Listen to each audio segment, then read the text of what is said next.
Hi, I'm Christy Bender, and I'm going to read our scripture this morning. It's Psalm 109, verses 21 to 27. But you, Lord, my Lord, deal kindly with me for your name's sake. Because your faithful love is good, rescue me. For I am suffering and needy. My heart is wounded within me. I fade away like a lengthening shadow. I am shaken off like a locust. My knees are weak from fasting, and my body is emaciated. I have become an object of ridicule to my accusers. When they see me, they shake their heads in scorn. Help me, Lord my God. Save me according to your faithful love, so they may know that this is your hand and that you, Lord, have done it. In 1992, the alternative rock band REM wrote and released a song that profoundly impacted people. The song was called Everybody Hurts. And there was a key lyric in the song that said, "You're not alone." I think it resonated with people because it hit them on a deeply personal level. It hit them on a common human plane that each and every one of us experience pain, sorrow, and difficulty in life. Now, we don't like to experience these things. Matter of fact, Rick, the reason chocolate, ice cream, and Netflix were invented was to help us escape these painful realities. Many of you, like me, have probably uttered the words, "I just don't want to talk about it. Just don't want to deal with pain, don't want to deal with the sorrow." But life has a way of forcing us to confront these issues. Matter of fact, this most recent season of COVID-19, the crisis, the safer at home, has revealed some suffering, some pain points in a lot of people, whether it's loneliness or it's created new suffering through a loss of job, whatever it is. One of the things about the Bible that I love so much is it doesn't try to spin suffering. It doesn't shrink from it. It doesn't skirt the issue. No, it leans right into it. Matter of fact, Jesus had some really important words for his early followers, and these words apply to anyone who follows Jesus today. Jesus said this in John chapter 16, verse 33. "I have told you these things." Now, we'll come back to what these things were a little bit later, because I've told you these things so that you might have peace. And why did these disciples need to have peace? Here's what Jesus said: because you will have suffering in this world.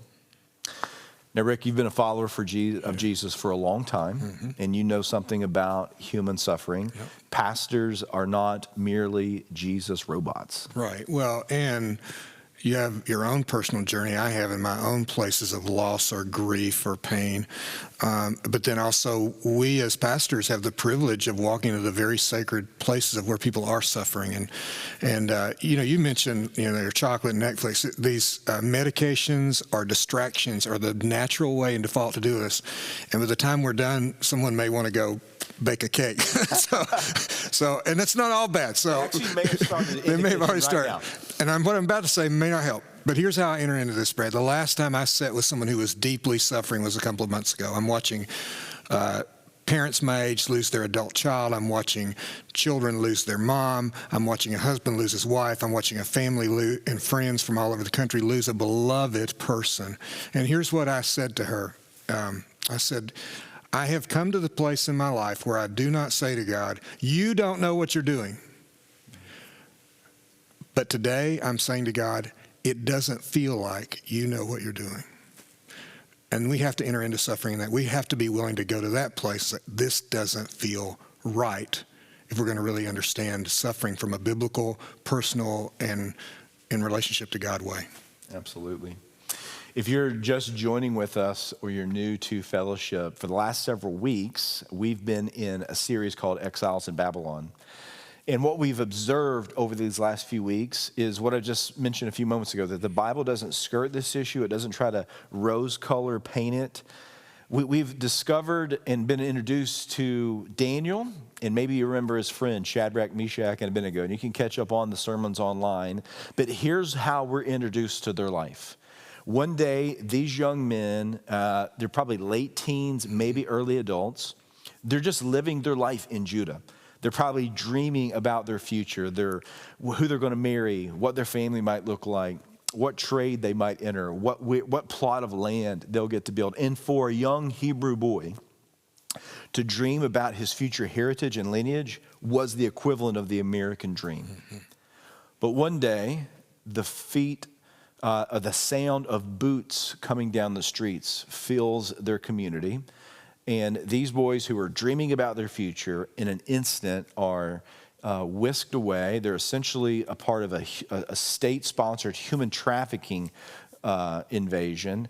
And they're sent off to a foreign land where they're stripped of their name, they're stripped of their identity, they're stripped of all their future hopes and dreams. They're forced to adapt to a world that's foreign to them. They are essentially slaves in a foreign land. And that's how their story begins. And we've watched over these last few weeks is how time after time they faced a different set of suffering or a different set of difficult circumstances and how God entered into that space. And that's their story. But we also recognize that each of you have a story. And it may not be as extreme as the one we've seen in the lives of Daniel and his friends, but it is deeply personal to you. And today, we want to recognize that sometimes the circumstances we face, the suffering we experience, it has a way of coloring how we see God and how we see faith. And a question begins to kind of bubble up within us, or maybe with friends, with colleagues, with coworkers, with classmates. And the question that bubbles up is this: how do we make sense of God in the midst of human suffering? So Rick, again, you're a pastor. You've experienced this, and you've been asked this question in different forms, sure, dozens and dozens of times. How do we wrestle through, how do we make sense of a good God and the reality of evil and human suffering? Sure. And as we begin to think about some of the theology of this and lay that out and kind of put that in its its proper context, you're going to talk about and philosophically, we're going to talk about empathetically. There's a whole picture here. So if I just go with the theological, it could sound almost cold. Sure. And I don't want to do that because we are going to touch on the whole part of it. And what I mean by cold is it can sound kind of clinical, and it's not clinical. But here's the reality. Scriptures look at suffering in the flesh very differently than our modern sensibilities. For us as moderns, one of my professors in seminary, Harold O.J. Brown, one of the smartest men I've ever been around, wrote a book called The Sensate Culture, and it really helped me understand how our minds work.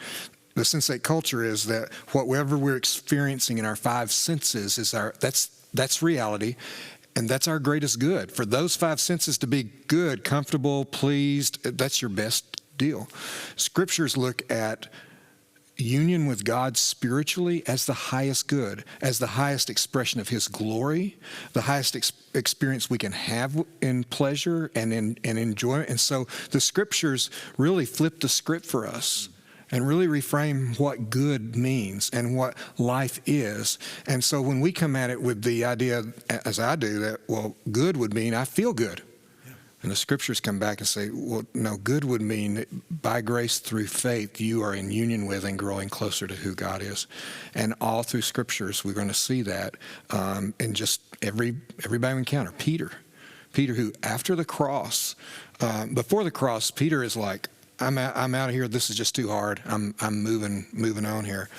But after the cross, we see a whole different Peter. He writes in 1 Peter 1, 3 through 9, "Blessed be the God and Father of our Lord Jesus Christ." Now, this is his first writing in Peter.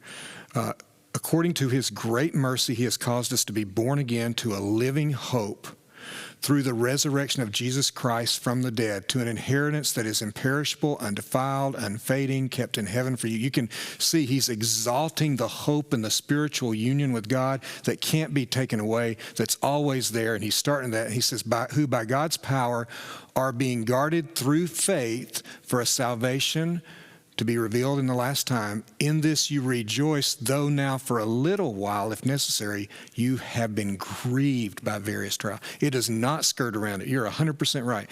Grieved. This is hurtful. This is hard.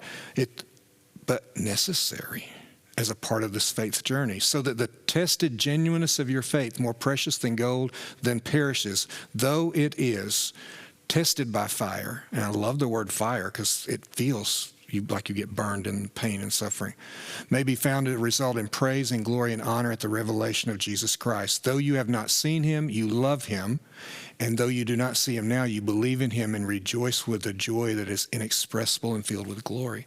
So Peter has completely rethought how life works. Yeah. And instead of thinking from my experience towards who God would be in relationship to my experience, he's thinking from who God is in relationship to me and how I relate all of my experience back to him. Paul really considered it an honor to suffer for Jesus. So here's Peter, who was the disciple of Jesus, and now here's Paul. If we go to that passage we have from the Apostle Paul, 2 Thessalonians chapter 1, verse 3 through 5. 2 Thessalonians 1, 3 through 5. We ought always to give thanks to God for you, brothers, as is right, because your faith is growing abundantly, and the love of every one of you for one another is increasing. So here's this, it's like pleasure and joy and life is happening. Therefore we ourselves boast about you in the churches of God for your steadfastness and faith, which is what he's celebrating, in all your persecutions and in all the afflictions that you're enduring. This is evidence of the righteous judgment of God, that you may be considered worthy of the kingdom of God for which you are also suffering. So this is completely reimagined in every way, and no one's exempt from it. James is Jesus' brother. He becomes the head of the church in Jerusalem. He writes the Epistle of James. Here's how he starts the Epistle of James. Count it all joy, my brothers, when you meet trials of various kinds, for you know that the testing of your faith produces steadfastness, and that let steadfastness have its full effect, which means you're pressing into the trial. You're emotionally, mentally, you're not ignoring anything. You're going to the full reality. And that steadfastness has the effect of making you perfect and complete and lacking in nothing. And so James, the brother of Jesus, is not exempt. And we know how much Jesus would have loved his brother, and how much he would, and Paul and Peter. And then just the last one, because I know this is a lot, and we'll come back and answer questions. But Hebrews chapter 5, verse 7 through 10 says this about Jesus. In the days of his flesh, Jesus offered up prayers and supplications with loud cries and tears. So Jesus isn't exempt from any of this. As a matter of fact, he suffered greater than all of us when we consider the wrath of God, the fullness of the weight of sin on him. He, with loud cries and tears, to him who was able to save him from death, and he was heard because of his reverence.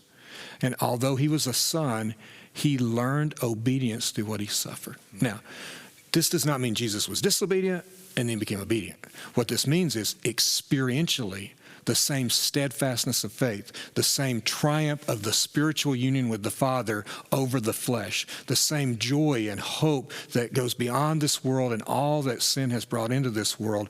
All of that is made possible to be revealed and experienced through suffering. And so scriptures perceive it in that way. And let me just close with this. We have this myth: if God made us all feel good, we would believe in him. It's just not how the flesh works. My wife the other night made hot chocolate chip cookies. And I went to Weigel's. I social distanced, but I bought me some milk. I don't even drink milk, but I got to have milk with my chocolate chip cookie. Here's what you would think. I hadn't had a warm chocolate chip cookie in years. You'd think that first one would have satisfied me.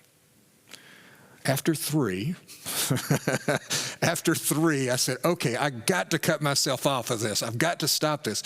The flesh does not get satisfied with it feeling good. It demands more. So the truth is not that we would believe in God if he made us feel good. We would actually demand him to keep it up in order for us to believe in him. And you say, that can't be possible. Then why is it in a country that is the wealthiest, most comfortable in the history of the world, the prosperity gospel and the demand for God to make us feel good just increases? We want to be God of this relationship, and suffering reveals that we're not. Yeah. That's so helpful. One of the things that I think maybe this most recent season has shown us in relation to human suffering is that it reveals a bit of self-centeredness in us. And tons of me. I'm a comfort guy. Me. And probably you've experienced the same reality. And so I love what you're saying, Rick. As we look at it theologically, because of our self-centered nature, we look through suffering through our lens and from our perspective, and then we see God on the other side of it. And what What you're calling that's us a great way to to say is, no, how do we see this from God's vision, suffering, and then see ourselves in light of that? It's a redemptive lens. Speaking of lens, I think this is where the philosophical piece comes in. So when you talk about the question, how do we make sense of God in human suffering, there's a theological piece of it, there's a philosophical piece of it, and then an empathetic piece that we want to look at today. And the answer to this question, or how I would answer this question, really depends on the situation that the person who's asking the question is in. How you approach this question in a philosophy classroom versus how you approach this question with somebody on the front porch who's going through deep suffering is really different. Not because the truth is relative, but the circumstances are. And so when we think about it philosophically, again, it's rational. We're going to get to the human emotion piece. There's a really important thing for us to think about in terms of worldview.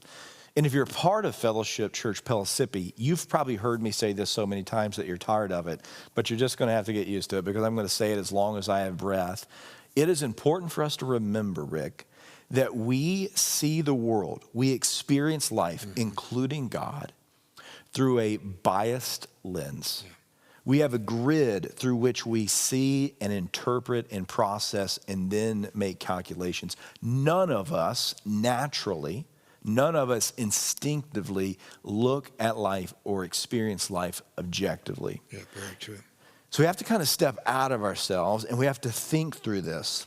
And our human lens, from which we see God, from which we see human suffering, is entirely finite. It's limited. In the most basic of terms, we have a limited view, whereas God has a limitless view. We see narrowly in this moment. Most of the time when we experience deep pain, it overwhelms us. It's all we can think about it. We see it in this moment. We see what's happening right now. But God sees fuller. He sees eternally. And so therefore, if we understand this, just because we can't see God or goodness in something doesn't mean that God isn't there and good isn't at work. It might just mean that our lens, our vantage point is unable to fully see that. Very good. Very good. Here's how I might illustrate this in kind of a sensible way, a tangible way. My kids love going to Dollywood. One of my kids' favorite things to do at Dollywood is the old-timey car rides there next to the kids' land. And my son Simon, he loves it. So he's finally old enough to get in the car and to be able to drive it by himself. And here's the thing about Simon's experience driving the car at Dollywood. He thinks he's driving the car. He thinks he's the one who's navigating it around Dollywood. But you and I know as parents, we know as adults with a different vantage point, that he's not. That there's a track that is guiding him on his path and is bringing him back safely. The difference in the vantage point between a parent and a young child is significant. But I want us to consider this. The vantage point between how we see life and experience life and how an infinite, holy God sees it is infinitely greater in disparity than even between a parent and a young child. And I think, Rick, this is one of the reasons when Jesus was describing what faith looked like, what it meant for us to live out and be true to him, that he used children as a primary example. He said, you want to understand what the kingdom is? You want to understand what it is to live fullness in me? Then have the faith of a child, because a faith of a child trusts. Yes. A faith of a child recognizes, I don't know all the things, but I'm going to go to someone who does. And so as we think about this from a philosophical view, let's just keep in mind, because this is theological as well, you and I, we can't see all that is happening. But what we're trusting in is that there is a God who has a different vantage point than us, and we want to lean in to his vantage point. That leads us to kind of the third piece. So a theological way of processing the question, a philosophical way of processing the question. But Rick, as you know, people really do suffer. Sure. And so let's talk about how we think about this empathetically on a human level. Sure. Well, obviously Jesus was very empathetic because he said, you will have suffering. Like this is going to be hard. And the passage we read from Peter and from Paul and James, they're all saying, I get it. Paul says, even though you're grieving through this, even though it's like being tested by fire, Peter said, it's going to be hard. And the way I enter into people's suffering world is, first of all, I just sit with them. I do not begin with, well, let me explain to you what's really happening here, because from a theological perspective, that's not how we're experiencing suffering. We're experiencing suffering. That's behind it, but what it just hurts, and it feels wrong, and it feels sad. That's why I said to this young dying mom, I don't feel like God knows what he's doing. Because it doesn't look like it. Well, I'm not denying God. I'm not diminishing God. I am holding him in place of you are more than I do trust you. I just don't get it. But also validating from I am in the human experience, and this just is awful. It's hard, and it may be tragic. It may be overwhelming. And so I find, Brad, that being empathetic begins with me being honest about my own emotions and letting myself not be I'm the answer guy, the hurt with you, to feel it with you, to acknowledge it with you, and then to ask Jesus to meet us in that place instead of having this theology of, well, I've got to ratchet myself up to believe in God. There's nothing in Scripture that suggests we ratchet up our faith in God. It's all about grace given to us. But I think we miss the grace if we don't acknowledge the pain and how hard it is. Yeah, here's what I hear you saying. I hear you saying that as followers of Jesus, as people of faith, we don't try to balance trusting God in grieving, in experiencing disappointment, but instead we embrace the fullness of that. Yeah. I'd like to say that's exactly what that wise saying that Brad said was exactly what I was saying. That is so much. No, you said it so much better. I would give you the $20. No, you did it better than me. 100%. Bring it all. Yeah. We try to do that. No. And I was talking to someone even this week. No, you can fully grieve and fully trust. Yeah, and you don't need to apologize for God. He's big. He's a big guy. Yeah. He's okay. You don't have to say, well, I know it, but God, it just is. It is. That's good. So I think it's also, and I want to come back to this probably a little bit later, I don't know is an acceptable answer. That I think because we want to know the answers, I don't know can be an acceptable answer. And to this point, I think Tim Keller really helps me, and hopefully it helps you. Maybe those of you who have read some of his work, he's a pastor or was a pastor in New York City. Tim Keller said, we may not know all the reasons why. Again, our vantage point, our knowledge is limited, but we can know why suffering doesn't happen. And here's what he says. He says, the gospel shows us that suffering doesn't mean God doesn't love us, because God himself is suffering for us. That the cross, the epicenter of the gospel is that God loves us so much that God himself was willing to suffer for us. So do I know all of the answers? No, but here's what I know the answer is not. It's not because he doesn't care, he cares deeply. It's not because he doesn't love us. No, he loves us deeply. He loved us so much that he did suffer. Yeah. And that brings us back to that first passage of scripture that I read in John chapter 16. Jesus says, I have told you these things. Now, what were these things? Here's what he said. In verse 16, you back up a little bit in John chapter 16, Jesus has got his disciples there. He says, in a little while, you will no longer see me. Again, in a little while, you will see me. Now, if you read that and you just kind of pause and you're like, what in the world? That's exactly what his disciples did. And again, the disciples have heard Jesus do this sort of thing many times, and they start to look at each other like, well, what is he talking about? Jesus, knowing that, responds this way in verse number 19. Jesus knew they wanted to ask him, so he said to them, are you asking one another about what I said? In a little while you will see me. Again, in a little while you will see me. Truly I tell you, now let me pause here just for a second. When Jesus says truly, in the old King James it would say, verily, verily, this was an ancient Eastern way of Jesus saying, guys, I'm going to offer you in this moment my heart. This is exclamation, exclamation. Jesus is bringing this passionate moment to the disciple, and he says this, truly I tell you, you will weep and mourn, but the world will rejoice. He's painting a picture for the sorrow that's going to come to him on the cross. You will become sorrowful, but your sorrow will turn to joy.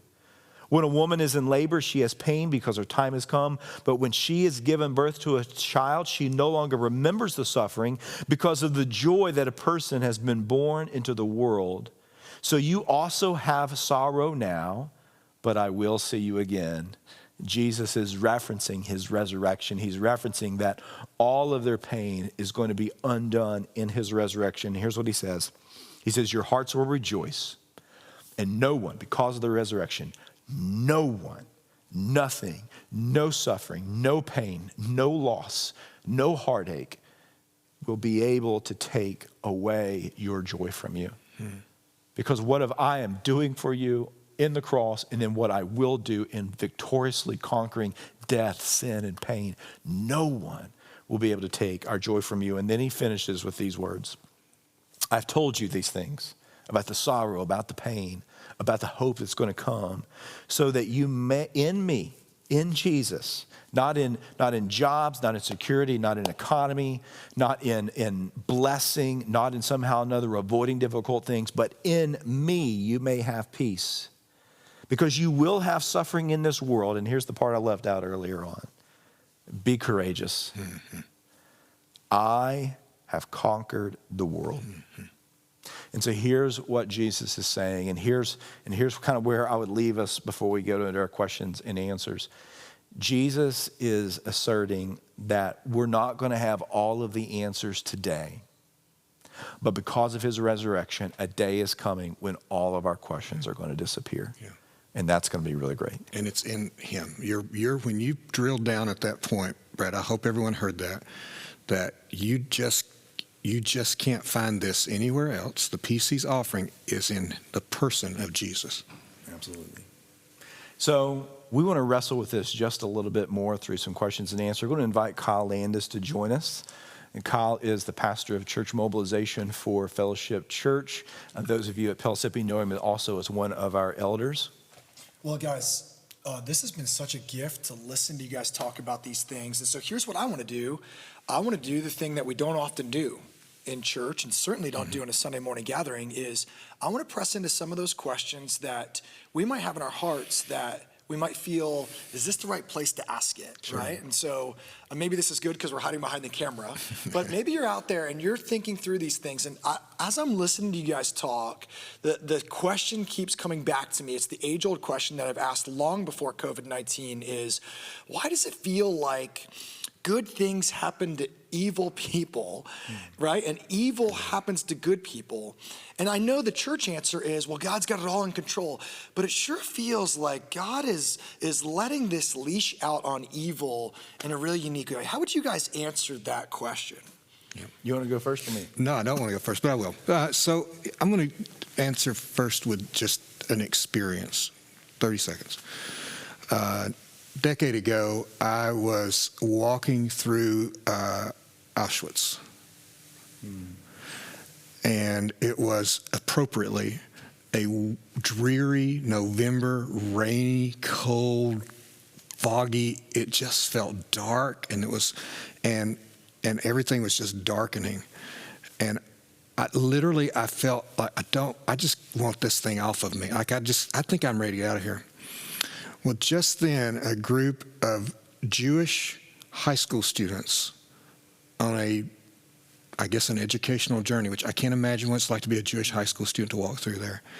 They come through carrying the Israeli flag and singing Hebrew songs.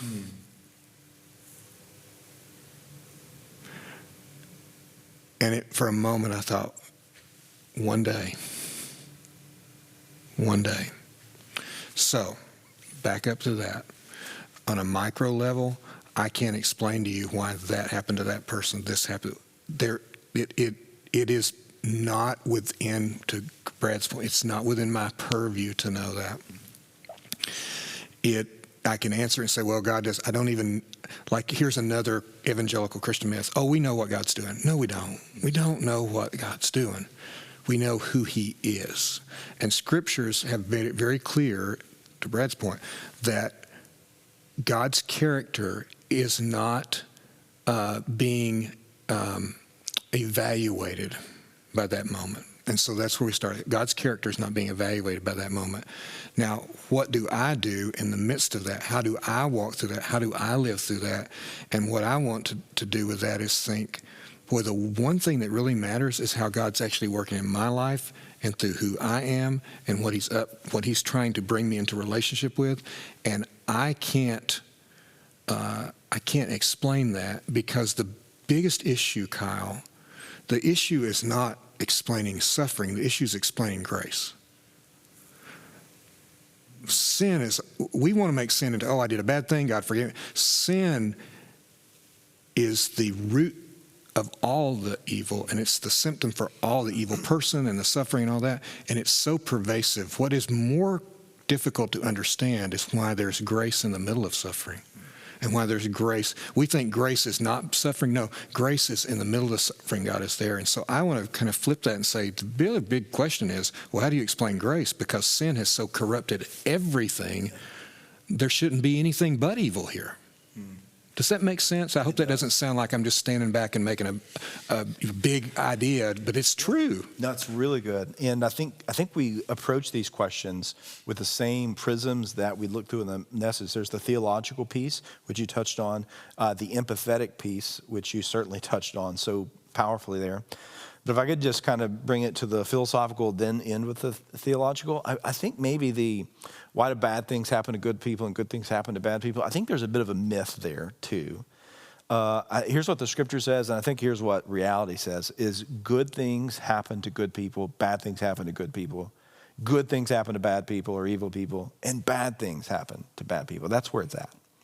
And to what you were getting there at, Rick, is kind of in our individualistic culture, where we can get every meal customized, where we can customize our Netflix queues. We want to do that with our faith. Yeah, that's great. And that we didn't have a broader theological perspective and understand that sin isn't just an individual issue. It's not just something that individually affects me, but there is a corporate consequence to sin. That in the garden, when Adam and Eve rebelled, in perpetuity, humanity has rebelled ever since. When the door to sin was open and sin entered the garden, the door stayed open long enough for pain, suffering, war, evil, and everything else to come into it. And the world we know, the world you and I experience, is a fractured version of what God created. Extremely fractured. And we have never even actually tasted shalom. We have been given glimpses of it. We have been given these little moments, but we have never really experienced how far the fall was from God's perfect harmony, perfect shalom, to where we are now. And so the redemptive, the grace piece, and here's what the message of Christianity is humanity screwed it up, but God didn't say, well, forget you. He is orchestrating a redemptive plan to restore Eden, to eliminate and bring about wholeness. He's going to eliminate the fractures. He's going to eliminate the sickness. He's going to eliminate the sorrow, and he is going to restore us to Eden. That's what the gospel says the plan of God is. And Ephesians 1 says he's doing all that to give praise to his grace. And so that's the part we come back to. My goodness, the grace that we can walk through whatever is here. It's good.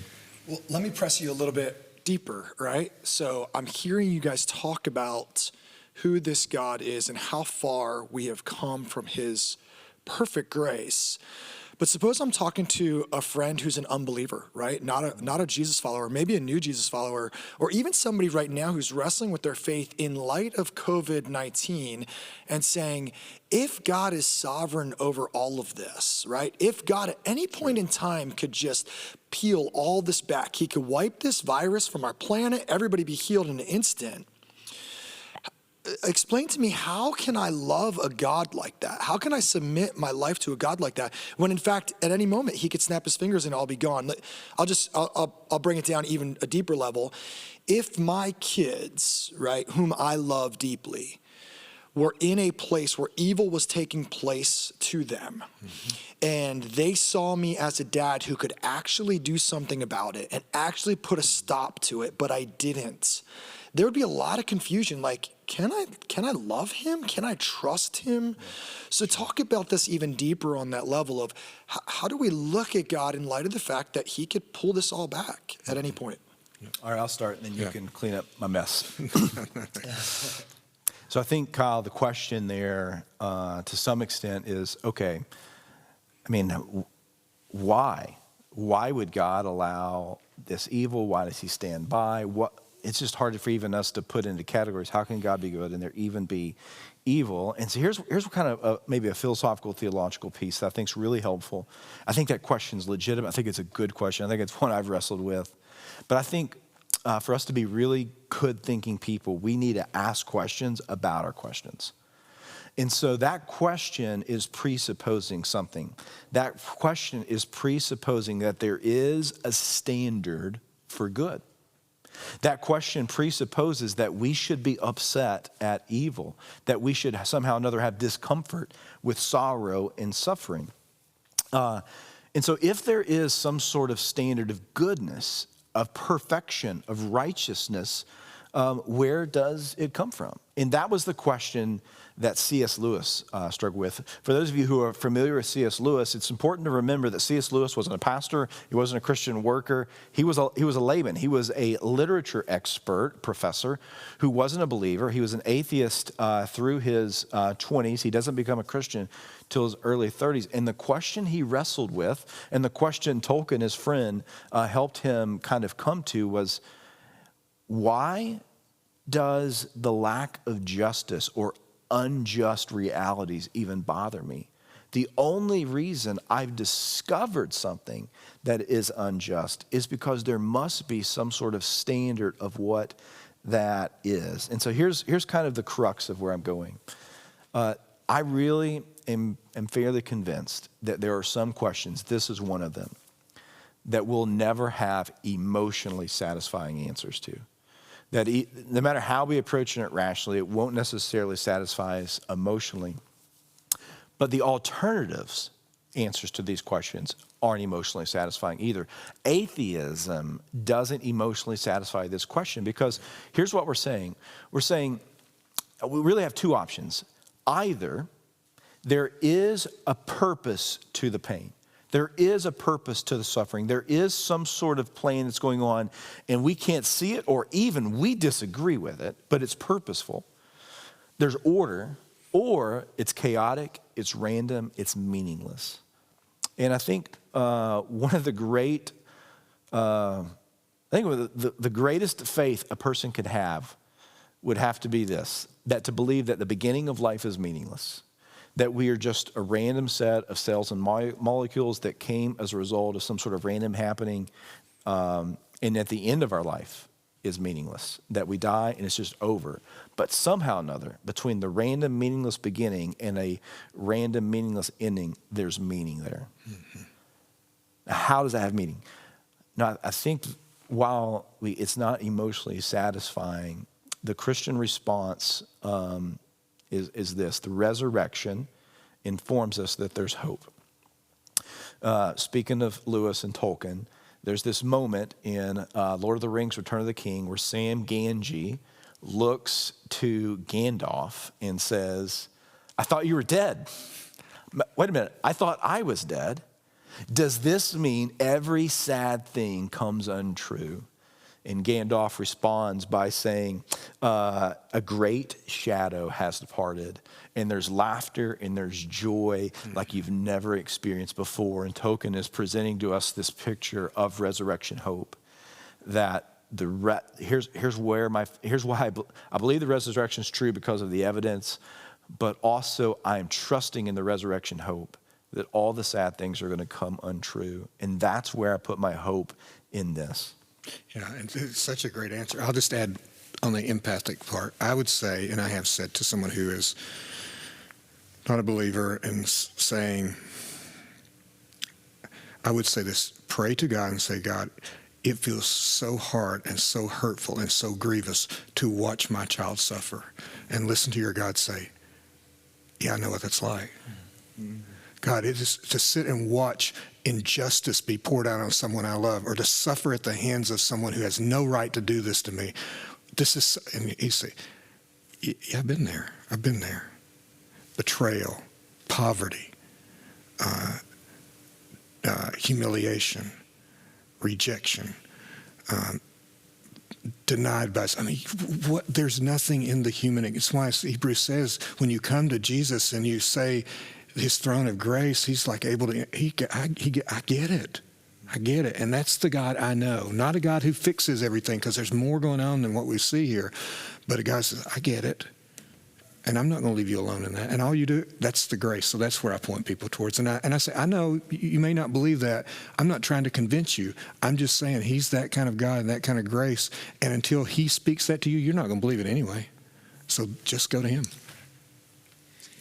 Well, this has been incredibly helpful. Brad, why don't you give us some closing thoughts? And then if I'm kind of a part of this congregation and part of this dialogue, and I've got more that I want to explore, give us some options of what we can do to explore this deeper, who I can talk to, and so forth. And can I just say one more thing? Because if it's okay to do this, Yes. like, what are we going to do? Like, sorry about that. You're doing it. I'm doing it. Here I am. Here we go. We talked about unbelievers. Let me say something about believers. And I want to say this to you in the most loving, honest way, because I say it to myself. I'm going to say it to me. I just want you to hear me say it to me. This just happened. I feel like, God, this happened, and it makes it hard for me to trust you when this happens. And God comes back and says, no, this happened, and we just exposed where your threshold of trust is with me. And now you're going to have to learn to trust me in a new place. This isn't about what I did. This is about you need the grace to believe. And then I say, you're right. And that's how the movement takes place. That humility in the midst of suffering will gain you everything with God, because he's waiting to be there. So, Man, that is so good. Kyle, thanks for bringing us some questions. Great job. Rick, thanks for joining me, bringing your heart here. Everybody watching, thanks for listening and tuning in. If you want to dive deeper into this, we've created a study guide for you. You can see it there on the streaming page or in the comments here on the Facebook Live viewing. But also, we want to let you know that if you've got other questions you want to wrestle through personally with us, just email us at nextsteps@fellowshipknox.org, nextsteps@fellowshipknox.org. One of our pastors will be there to help you in that journey. Well, from Rick, from Kyle, from my heart to you guys, thanks so much for tuning in and participating and engaging in this meaningful question. We look forward to seeing you next time for another conversation in Babylon.